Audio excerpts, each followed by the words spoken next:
Have you ever had a moment so perfect you wished you could freeze it in time?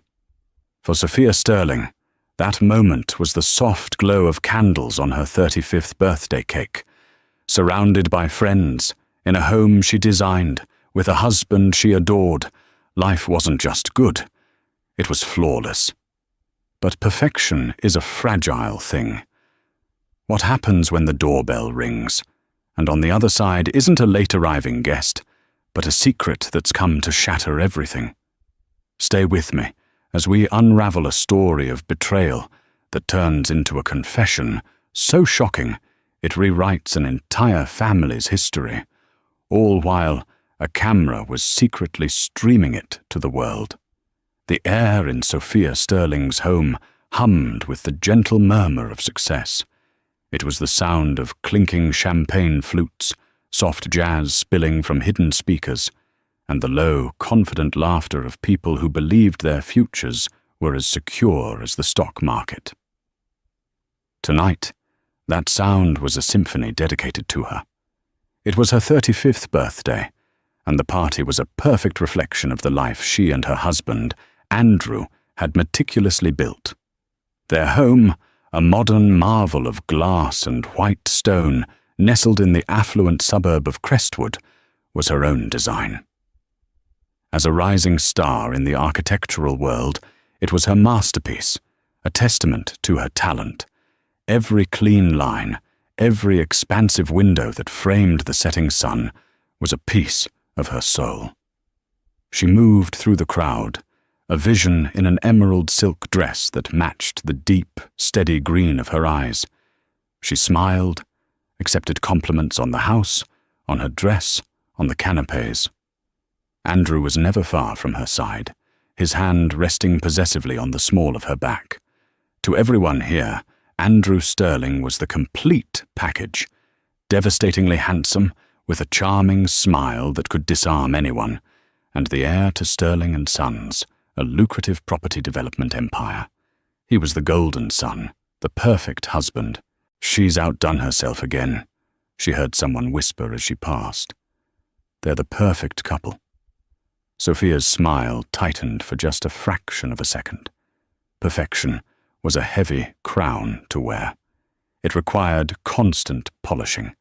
It meant overlooking the late nights Andrew claimed were spent at the office, the faint, unfamiliar scent of perfume on his suit jacket that he'd blame on a client, the way his eyes sometimes seemed to look right through her.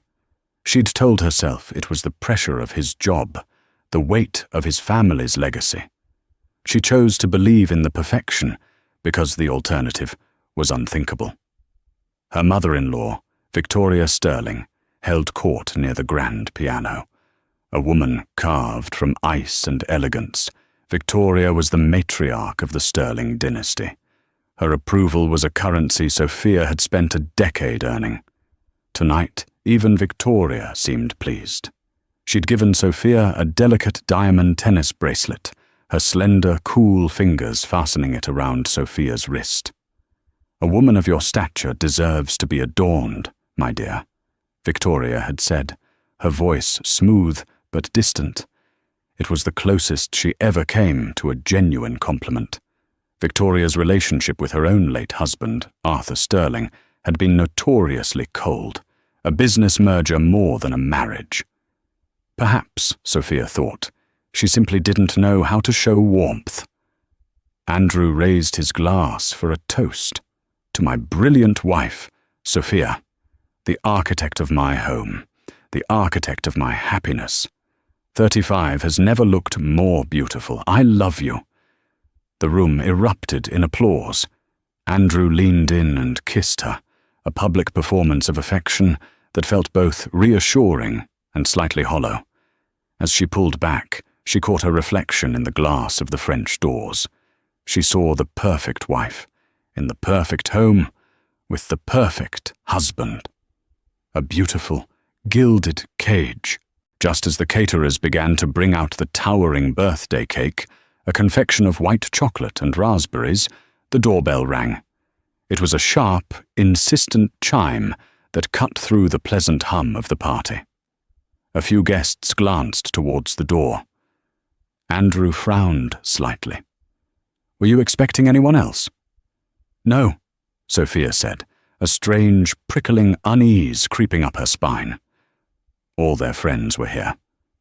Their housekeeper, Maria, hurried to the door.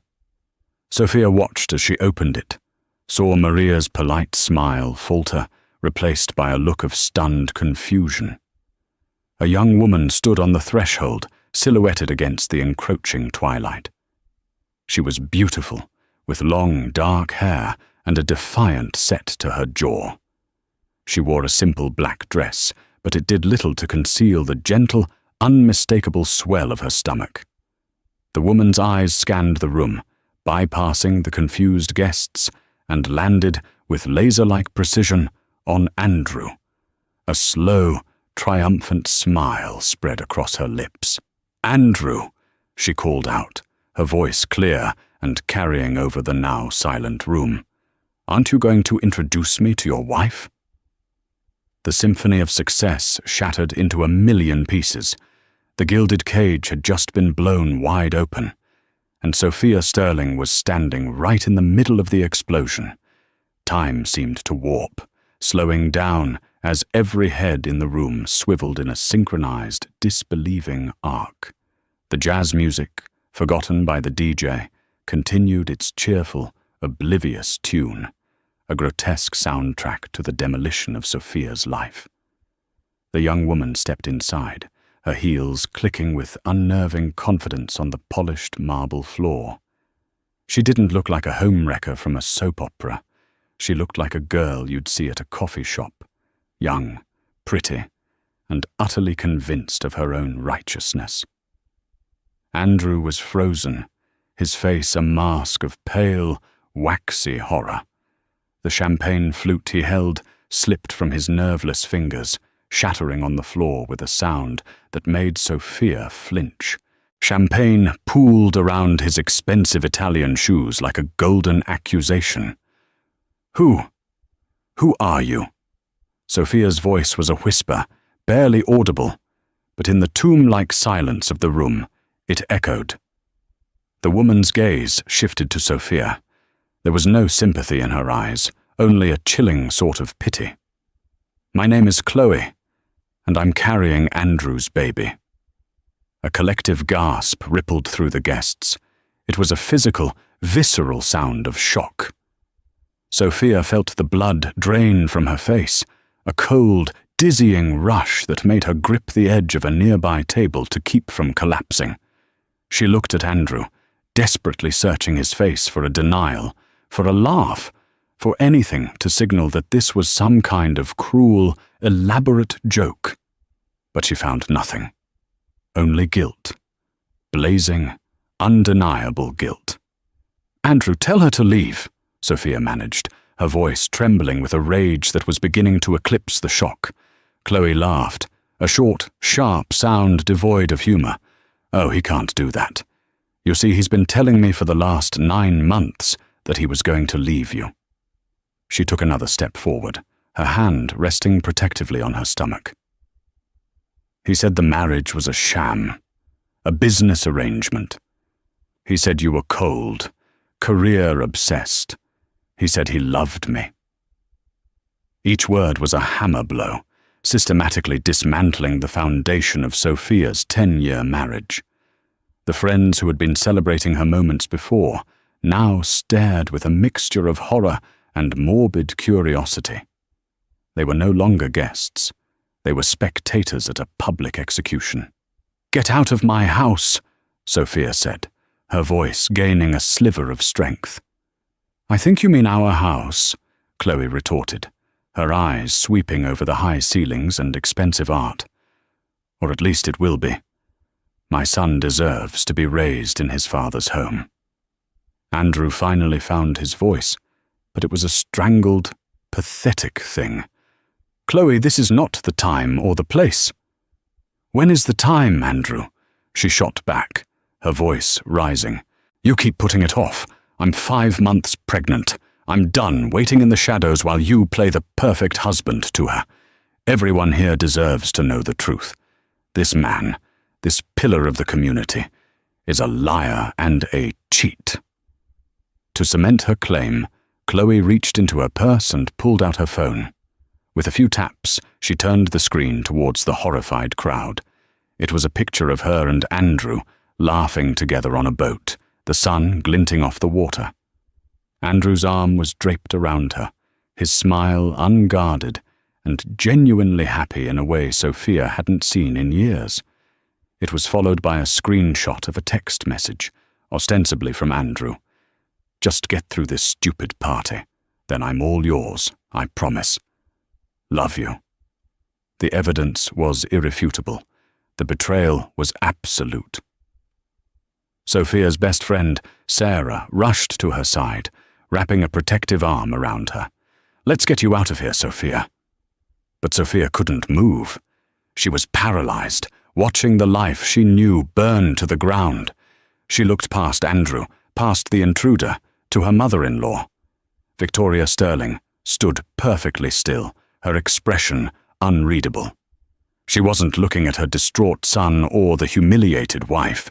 She was looking at Chloe, her eyes narrowed in a cold, analytical assessment, as if she were examining a hostile corporate takeover rather than a family catastrophe. There was no shock on her face, only a strange, unsettling calmness. The guests, sensing the party was irrevocably over, began to make their excuses, murmuring apologies as they scurried for the door, eager to escape the suffocating atmosphere of betrayal. The whispers would be all over town by morning. The perfect couple was no more. Finally, only a few people remained: Sophia, Andrew, Chloe, Sarah, and Victoria. Sophia turned to Andrew, her carefully constructed composure finally cracking. The pain was a physical thing, a shard of glass in her chest. 10 years, Andrew, she whispered, her voice breaking. Was any of it real? He couldn't meet her eyes. He just stared at the shattered glass on the floor. Sophia, I can explain. Explain what? She cried, the sound raw and wounded. Explain how you whispered you loved me this morning while you were planning your life with her. Explain that text message? Explain that baby? She didn't wait for an answer. She turned and walked, blindly, towards the sweeping staircase, each step an monumental effort. She didn't know where she was going. She just knew she had to get away from the ashes of her perfect life. The days that followed were a blur of grey, featureless hours. Sophia had fled to Sarah's spare bedroom, a small, quiet space that felt like a sanctuary after the cavernous emptiness of her own home. She had taken nothing with her but the clothes on her back and the diamond bracelet from Victoria, which now felt like a shackle on her wrist. The house she had designed, the one she had poured her heart and soul into, was now a tainted space. Every corner held a memory now poisoned by Andrew's betrayal. The breakfast nook where they'd planned a trip to Italy, the living room where they'd celebrated her first major commission, the bedroom they had shared. It was all contaminated territory. Andrew, of course, had tried to reach her. A relentless barrage of calls, texts, and emails filled her phone. Sophia read the first few before a wave of nausea forced her to stop. Sophia, please talk to me. It wasn't what it looked like. She trapped me. This is all a misunderstanding. I love you. Only you. We can fix this. Don't throw away 10 years. They were the pathetic, textbook excuses of a guilty man. Each message was a fresh twist of the knife. He wasn't sorry for what he did. He was sorry he got caught. He wasn't trying to save their marriage. He was trying to save his reputation. She blocked his number and deleted his emails without reading them. The silence was better than the lies. Sarah was a rock, fielding calls from concerned friends and fielding Sophia from the world. She brought her tea, sat with her in silence, and let her cry until she was exhausted. What do I do now? Sophia asked one afternoon, staring blankly at the rain streaking down the window pane. My whole life. It was a lie. No, Sarah said firmly, sitting beside her. Your career is not a lie. Your talent is not a lie.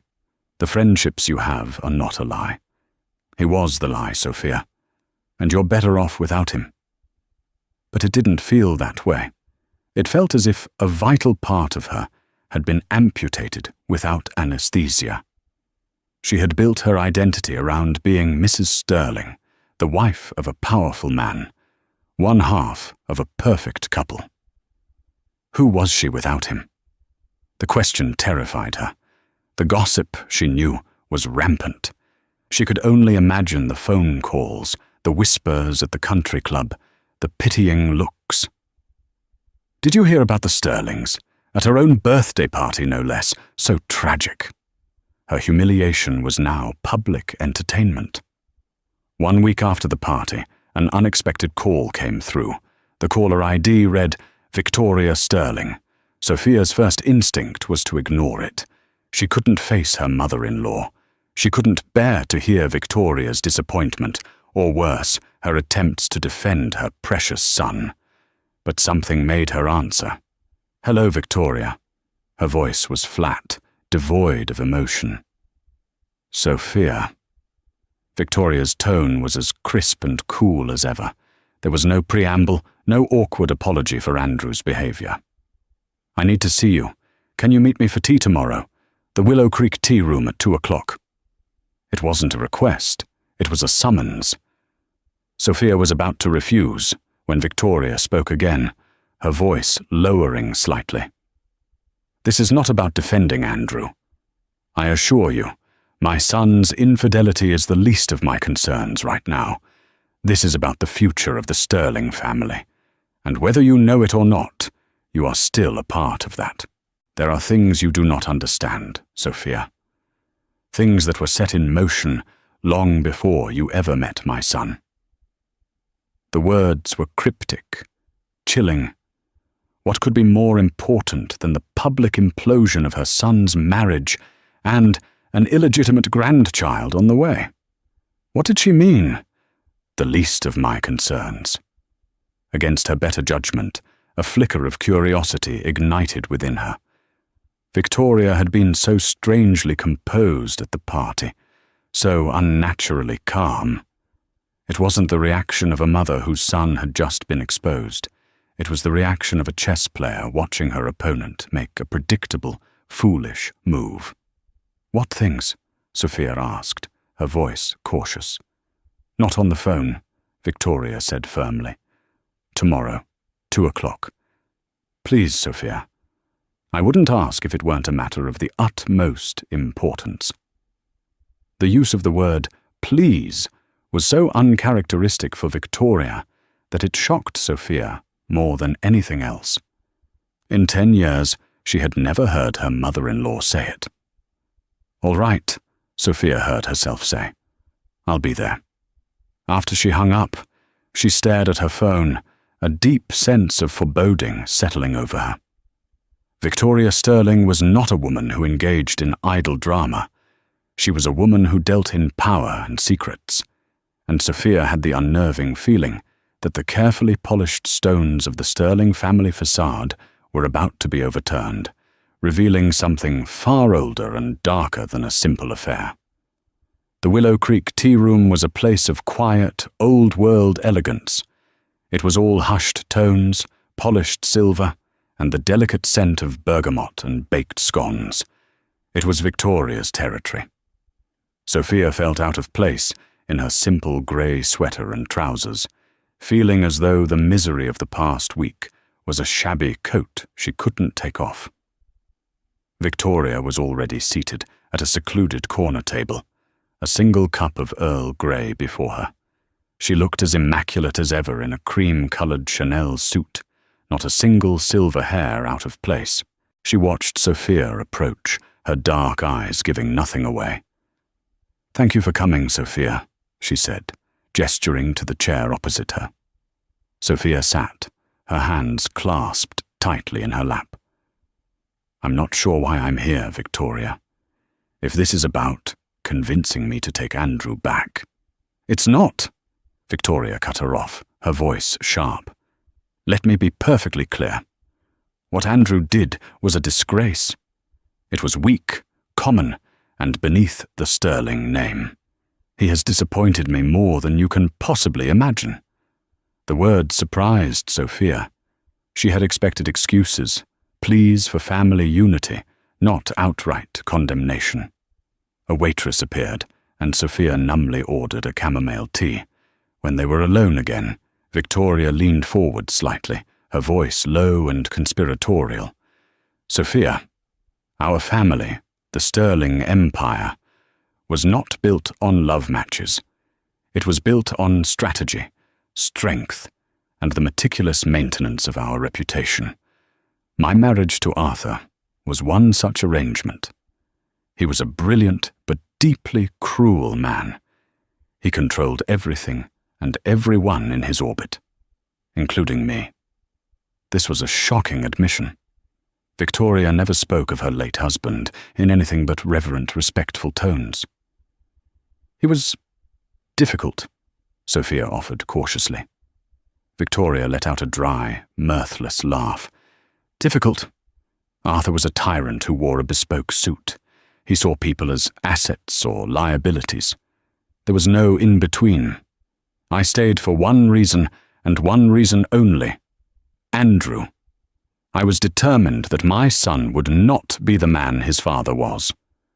I wanted him to have a life of his own, a marriage based on partnership, not possession. That's why I was so pleased when he chose you. You are strong, intelligent, independent. You were not a liability. You were his greatest asset." She took a slow sip of her tea, her eyes fixed on Sophia.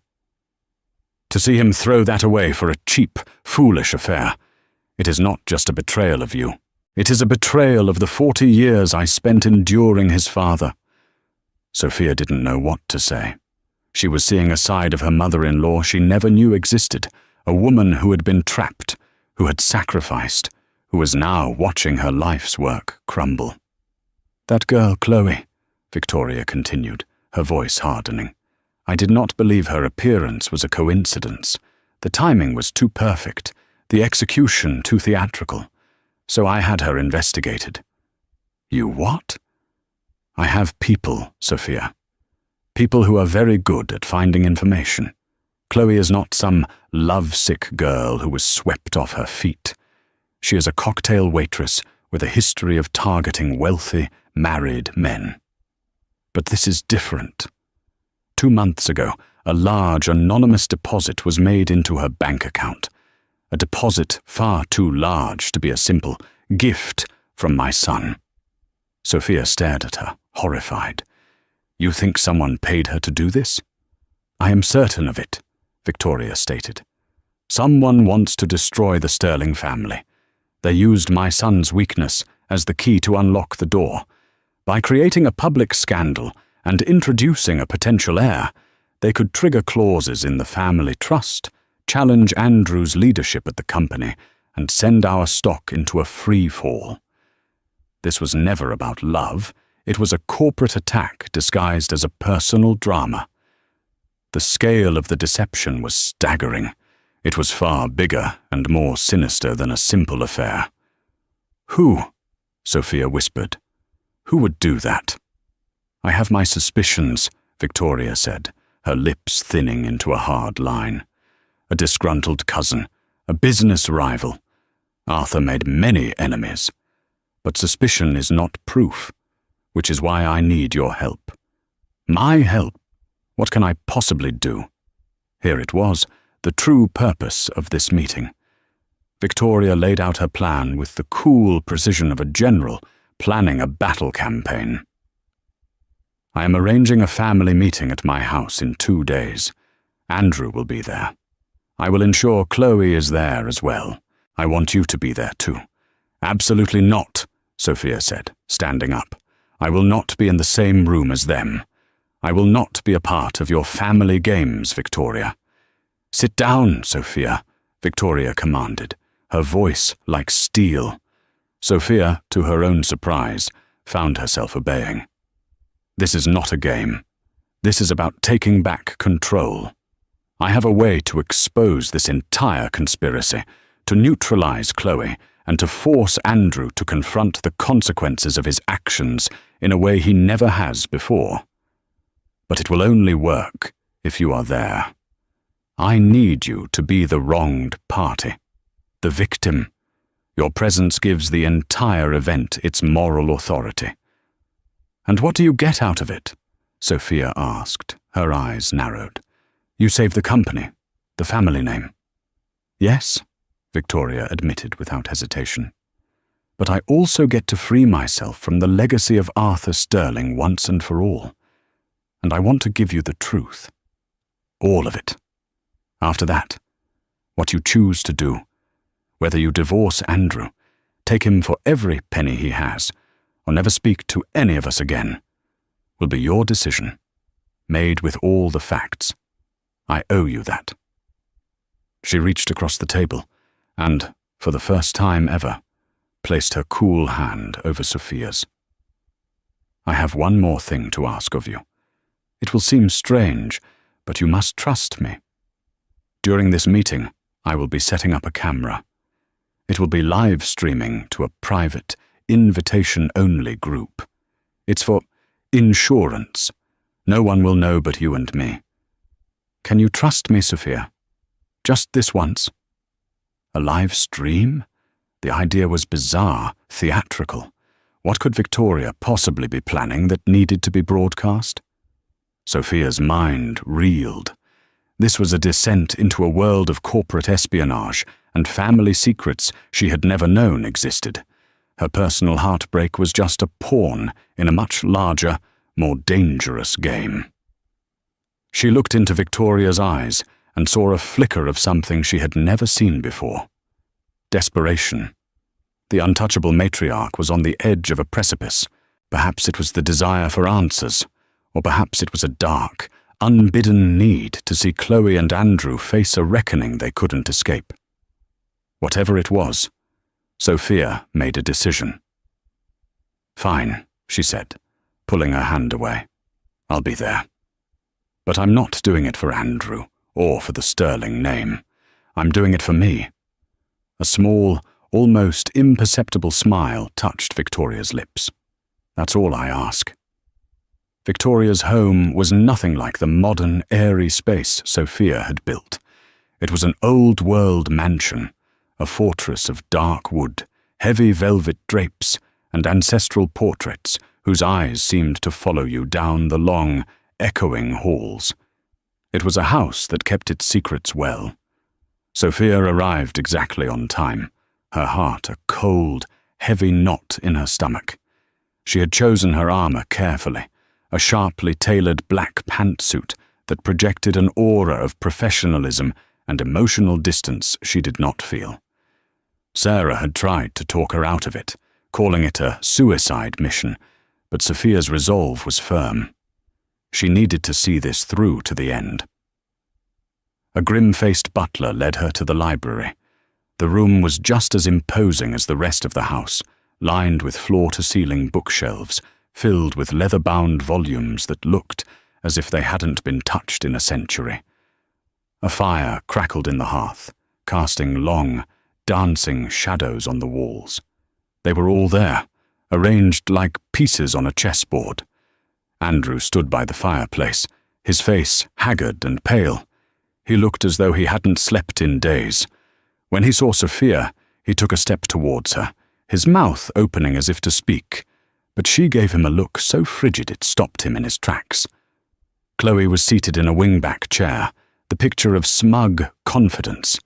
She had dressed for the part of the grieving but determined mother-to-be, wearing a soft, flowing maternity dress. She looked at Sophia with undisguised triumph, and in the center of it all, seated behind a massive mahogany desk, was Victoria. She was the queen, surveying her board. Beside her, on the corner of the desk, sat a laptop, its screen angled away from the others. Sophia noticed the small green light of the webcam was on. The live stream had begun. A shiver ran down her spine. Who was watching this bizarre theatre unfold? "Thank you all for coming," Victoria began, her voice cutting through the thick, tense silence. "I believe it's time we put an end to this unfortunate situation with clarity and finality." She looked directly at Chloe. "Miss Dubois, you have made some very serious claims. You have asserted that you are carrying my son's child and that he has promised to build a life with you." "They're not claims, they're facts," Chloe said, her voice full of saccharine sincerity. "I love Andrew, and he loves me. We didn't want to hurt anyone, but we can't deny our feelings or the fact that we have a child on the way." Andrew winced, but said nothing. He looked utterly lost, a puppet whose strings had been cut. "I see," Victoria said, her tone icy. "And what is it you are hoping to achieve today? What is your desired outcome?" Chloe leaned forward, her performance reaching its peak. "I don't want to be unreasonable. I just want Andrew to do the right thing, to acknowledge our son, to provide for him. I want a home for us, and his rightful place in the Sterling family.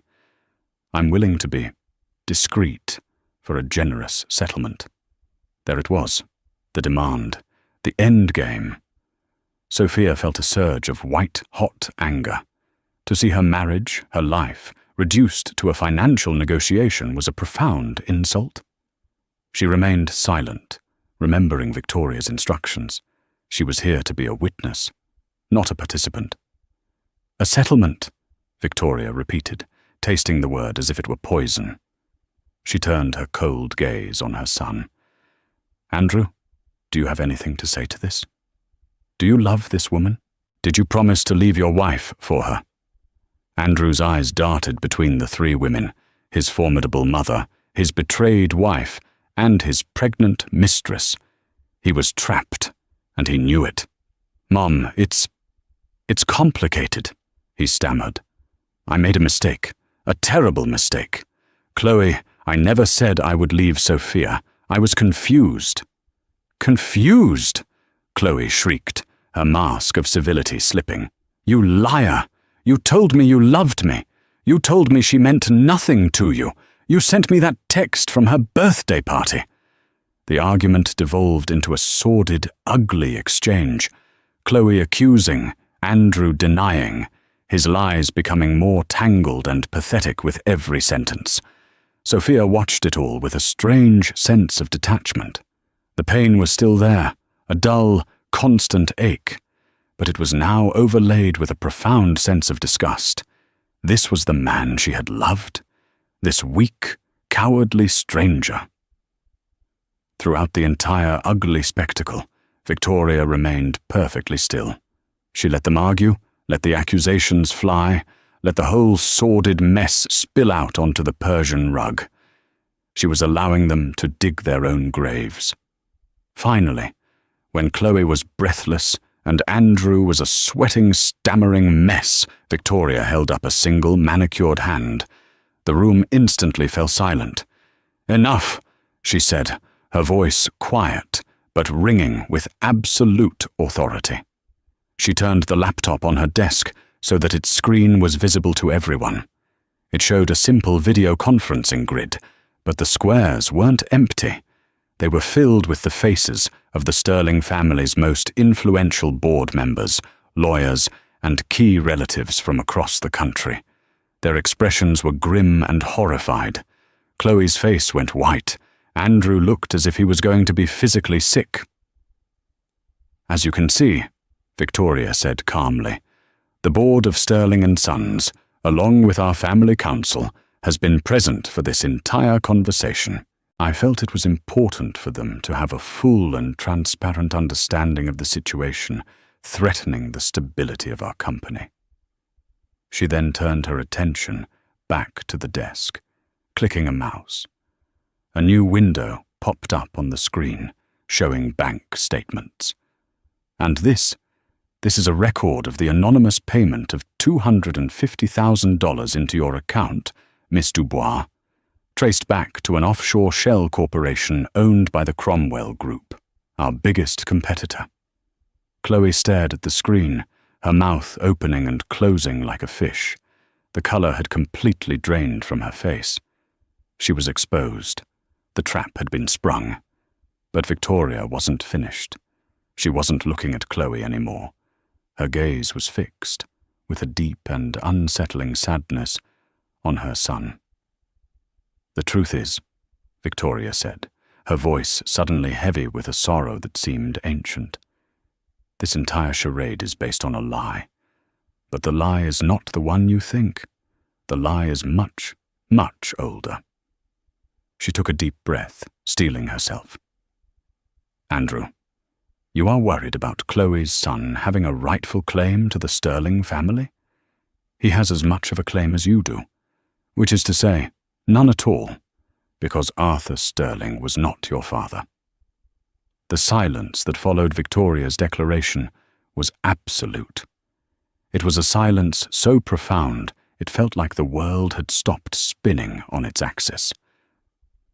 The crackling of the fire in the hearth was the only sound, a lonely witness to the detonation of a secret kept for over 35 years. Andrew stared at his mother, his face a canvas of utter bewilderment. He shook his head slowly, a choked, disbelieving laugh escaping his lips. "What? What are you talking about? Mom, that's not funny. Tell them it's not true." Chloe was forgotten. The live stream was forgotten. The corporate espionage was forgotten.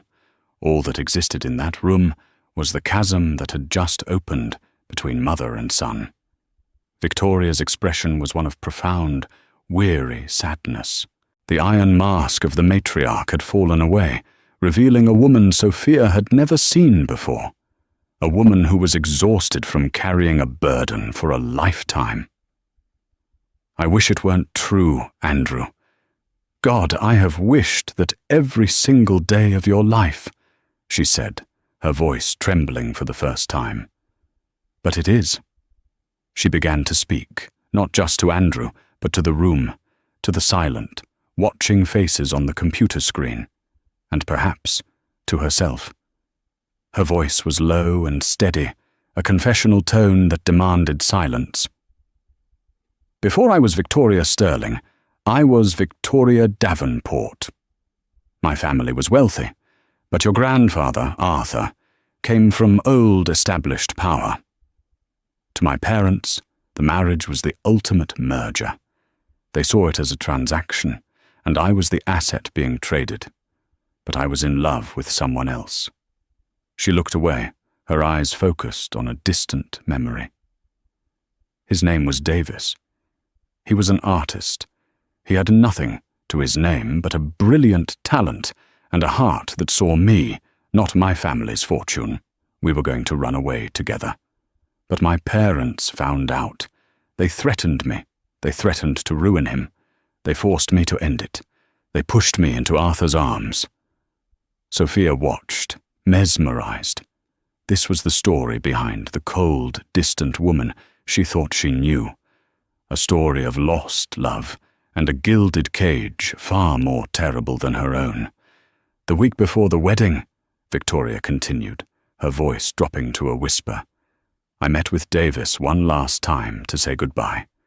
It was the hardest thing I have ever done. We both knew it was the end.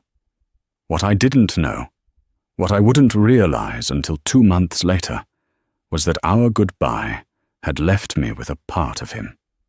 She looked directly at Andrew, her eyes shimmering with unshed tears. "You, Andrew. You are Davis's son." Andrew stumbled backward, collapsing into a chair as if his legs could no longer support him. No, it's not possible. My father. Arthur. Arthur suspected," Victoria said, her voice hardening again as she mentioned her husband's name. "He never knew for certain, but the suspicion was enough for him. It became his weapon. He used it to control me, to isolate me. He agreed to raise you as his own, to give you the Sterling name, on one condition, that I would be his perfect, obedient wife, forever in his debt.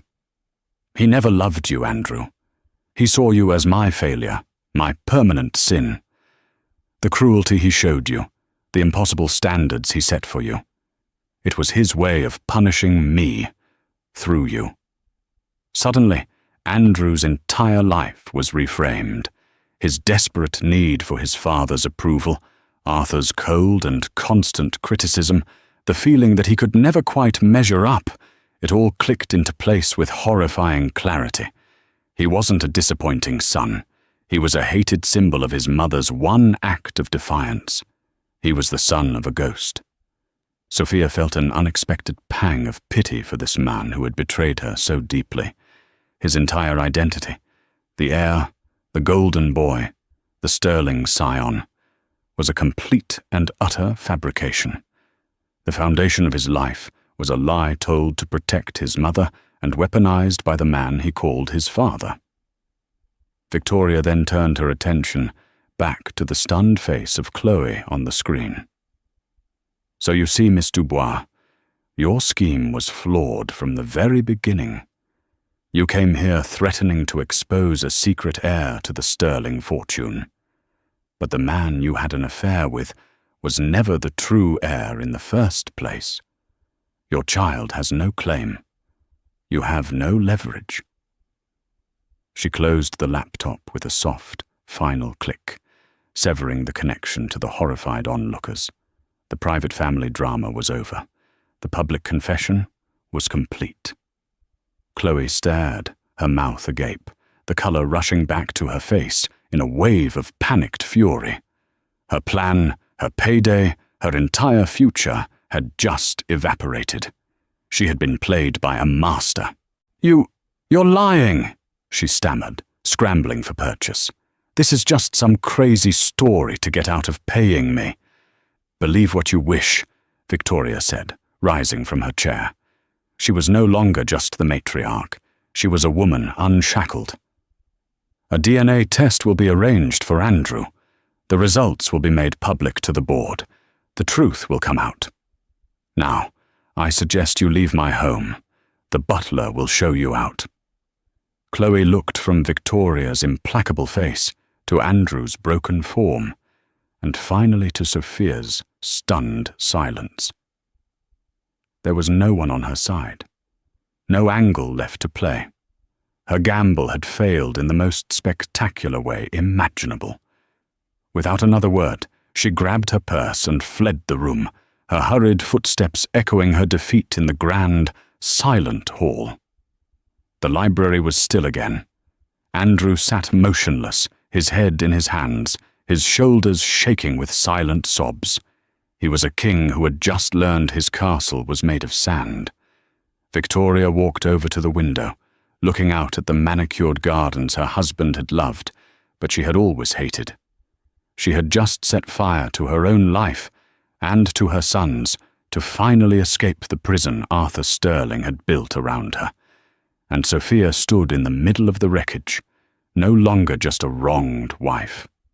She was the witness to a tragedy far deeper and more complex than she could ever have imagined. The affair was a symptom, not the disease. The disease was the Sterling family itself, built on a foundation of secrets, cruelty, and lies. And the cure had been a truth so devastating it had shattered them all. In the heavy silence that followed Chloe's departure, the only sound was Andrew's ragged breathing. He wasn't a villain anymore. He was just a broken man, stripped of his name, his history, and his pride. The carefully constructed edifice of Andrew Sterling had been reduced to rubble. Sophia watched him, and the anger she had clung to for weeks began to feel pointless. It was like being furious at a puppet for the actions of its puppeteer. His betrayal was real, his actions unforgivable, but they were born from a lifetime of seeking approval from a man who was incapable of giving it, a man who wasn't even his father. He had sought validation in his career, in his social standing, and in the arms of other women, because he had never felt truly worthy. It didn't excuse what he did. But for the first time, Sophia understood it. Victoria turned from the window. The immense strain of her confession was visible now in the faint tremors of her hands and the deep, weary lines around her eyes.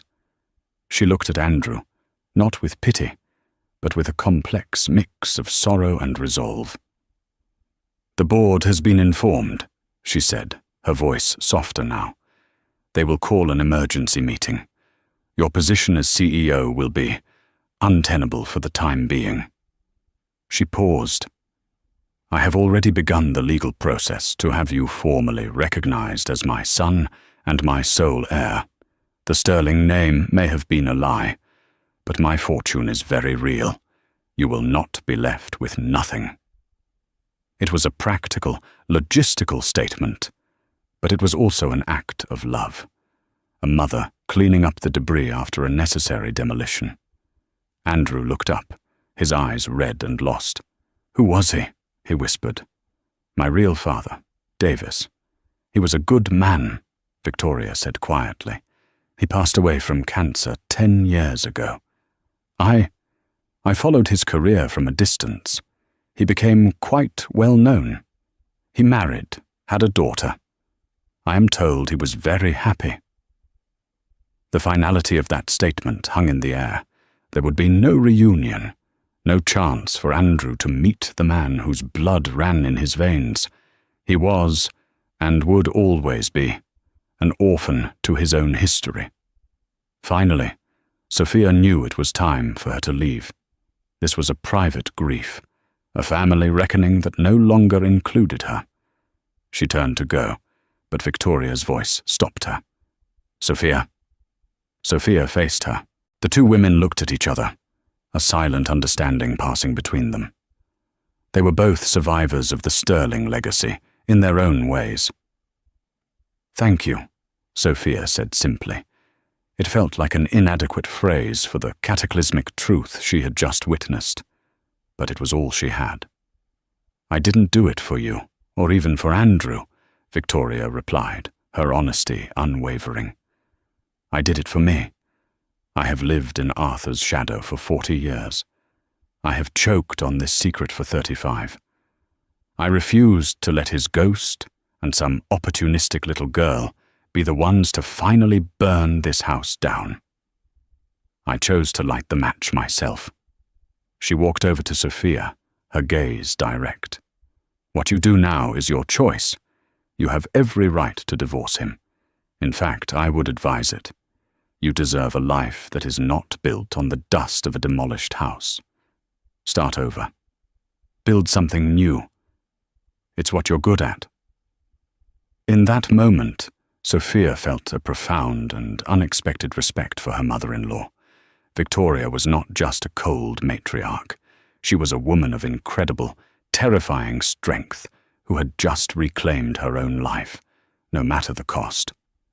Sophia nodded, and without a backward glance at the weeping man in the chair, she walked out of the library and out of the imposing Sterling mansion for the last time. The drive back to Sarah's apartment felt surreal. The world outside was the same.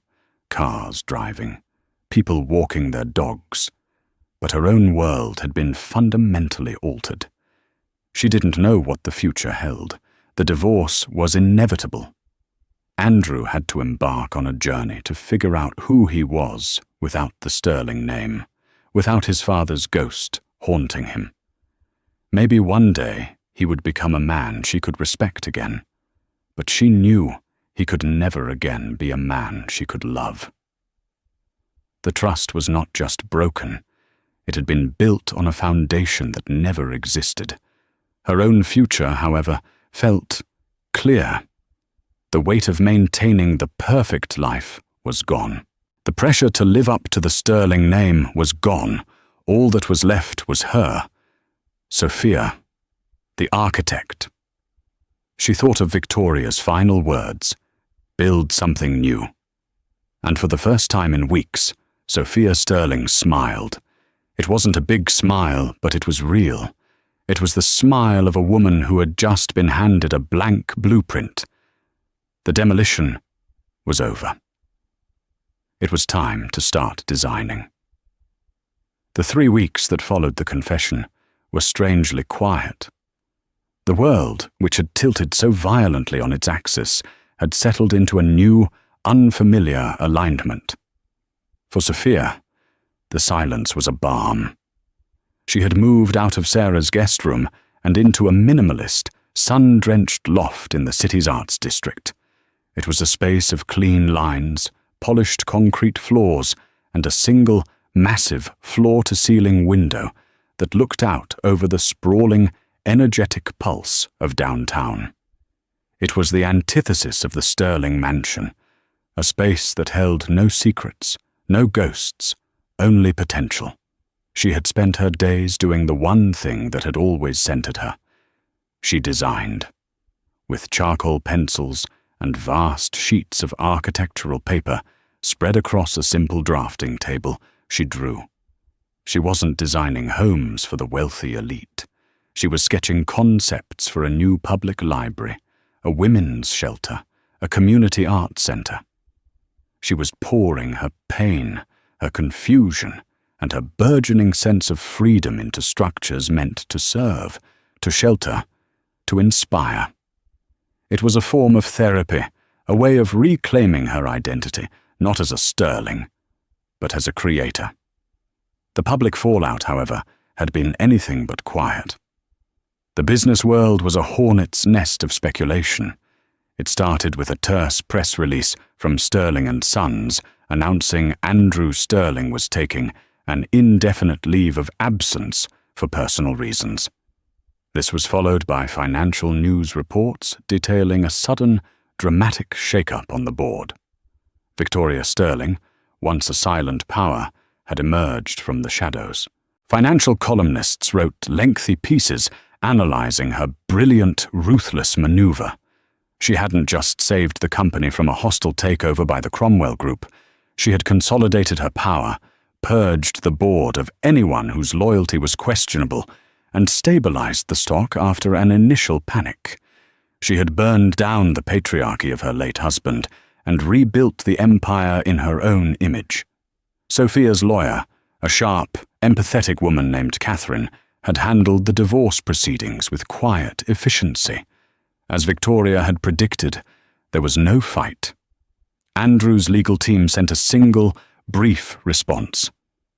He agreed to all of Sophia's terms. He would sign whatever she put in front of him. There was no argument over the house she had designed, the assets they had accumulated, or the future of their shared life. It was a surrender. "He's not asking for anything," Catherine had told her over the phone, a note of surprise in her voice. "He's letting you write the entire settlement. In my 20 years of practice, I've never seen anything like it from a family this wealthy." But Sophia understood. What could he possibly ask for? Their shared life had been based on a lie he hadn't even known he was living. She instructed Catherine to draft an agreement that was fair, not punitive. She would take her share of their marital assets and full ownership of the house, her creation. She wanted nothing more. She had no desire to be funded by the Sterling legacy. She was determined to be the architect of her own fortune. One crisp autumn afternoon, a text message lit up her phone. The number was unknown, but the message was unmistakable. "Sophia, it's Andrew. I know I have no right to ask, but would you meet me? Just once, to talk. There's a small park on Ellison Avenue, tomorrow at noon. If you're not there, I'll understand." Her first instinct was to delete it. What was there left to say? But a deeper, quieter part of her knew this was a necessary final step. She couldn't begin building her new life until the last of the old debris was cleared away. The next day, she found him sitting on a solitary bench overlooking a small duck pond. The change in him was startling. Gone was the perfectly tailored suit, the confident posture, the aura of inherited power. He wore a simple grey Henley and jeans, and he looked smaller, more human. The dark circles under his eyes spoke of sleepless nights, but there was a stillness in him she hadn't seen before. The frantic, desperate energy was gone. He stood as she approached. "Thank you for coming," he said, his voice quiet. "Andrew," she replied, her tone neutral. She remained standing. "I don't want to make excuses," he began, looking not at her, but at the water. "There are no excuses for what I did to you. The lies, the affair, it was cowardly and cruel, and you deserved none of it. I was a weak man, Sophia, hiding inside a powerful name. I spent my whole life trying to earn the love of a man who, it turns out, despised me from the moment I was born. When I couldn't get it from him, I looked for it everywhere else. From you, from my mother, from others. It was a hunger that could never be filled." He finally met her eyes, and she saw a flicker of the man she had once loved, buried beneath layers of pain and regret. "When my mother told the truth, it was like the world ended. But after a few days, I realized it wasn't the end. It was a beginning. I don't know who I am without the Sterling name. And that's terrifying. But it's also freeing. I'm sorry, Sophia. I am so deeply, profoundly sorry for breaking our vows and for destroying the beautiful life you built for us." It was the apology she had needed to hear, not at her birthday party, but now. It was honest, stripped of ego, and raw. "What will you do?" she asked, her voice softening. "I'm leaving Crestwood," he said. "My mother has arranged things. A trust in my biological father's name, Davis Alistair. I'm going to travel for a while, maybe try to find his daughter, my half-sister. I need to figure out who Andrew Alistair is." He took a breath. "As for Chloe, the baby is mine. A paternity test confirmed it. My mother's lawyers have created a trust for him. He will be provided for, always. But I will not have a relationship with her. That part of my life is over. I have to be a father now, and I can't do it while repeating my own history of lies." Sophia nodded slowly, a sense of finality washing over her. This was the end. Not a fiery, dramatic end, but a quiet, somber one. The closing of a book. "I hope you find him, Andrew," she said, and she meant it. "I hope you find yourself." She turned and walked away, not looking back. She didn't need to. The echo of the falling walls was finally fading, and ahead of her there was only the clean, quiet space of a future waiting to be designed. That night, Sophia didn't just lose a husband. She witnessed the implosion of a dynasty, built on a secret a mother kept for 35 years. It's a stark reminder that the families that seem the most perfect on the outside are often the ones hiding the deepest cracks. Sophia's story isn't just about the pain of betrayal, but about the incredible strength it takes to walk away from the rubble and build a new life from scratch, on your own terms. What would you have done in her shoes? Could you ever find pity for a man like Andrew after his world was shattered? If this story of secrets, lies, and ultimate liberation resonated with you, please give this video a thumbs up. Share it with someone who appreciates a story that's more than what it seems on the surface.